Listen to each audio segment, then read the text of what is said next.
हेर्नुहोस् ठुली फेदीभन्दा माथिबाट पाथिभरा माताको दर्शन गर्न जाँदाखेरि यस्तो नागबेली उकालो छ। यो पहिलाको तुलनामा त अहिले सुधार गरेको हो। पहिला यो ढुङ्गा छापेको थिएन। म पहिलोचोटि दोस्रोचोटि आउँदाखेरि चाहिँ चिप्लिनु पर्थ्यो, माटे थियो, अलिअलि पानी पऱ्यो भने गाह्रो हुन्थ्यो। तर अहिले त्यस्तो छैन, ढुङ्गा छापेर व्यवस्थित गरेको चाहिँ देखियो। तर पनि अझै व्यवस्थित गर्नुपर्ने कुराहरू धेरै देखिन्छ। जस्तो त्यहाँ चाहिँ शौचालयको व्यवस्था भएन, पानीको व्यवस्था भएन, त्यसपछि लाइन पनि व्यवस्थित भएन होइन। त्यसपछि अब यात्रीहरूलाई बिचबिच बाटोमा चाहिँ अलिकति राम्रो खालको सुविधा सम्पन्न प्रतीक्षालय देखिएन होइन।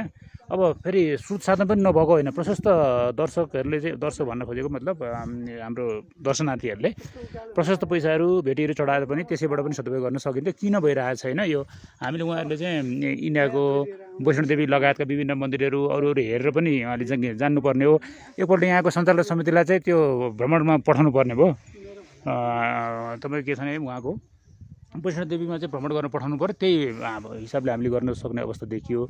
केबुल कारको कुरा त छँदैछ, तर अरू व्यवस्थित गर्नुपर्ने कुराहरू धेरै देखियो। अब यो व्यवस्थापन पक्षले त्यो कुरा चाहिँ सोच्नुपर्ने हो। साथै यहाँको स्थानीय सरकार अथवा प्रदेश सरकार अथवा राष्ट्रिय सरकार, सङ्घीय सरकार, यिनीहरूले पनि खालि अलिकति राम्रोसँगले सिरियसली यो लागेको जस्तो देखिएन। उहाँहरूले पनि यसमा चाहिँ कदम चाल्नुपर्ने देखिन्छ। तर यो यति ठुलो धरोहरलाई चाहिँ यस वास्ता त्यति वास्ता गरेको देखिएन। यो मलाई लागेको कुरा हो। जयदेश।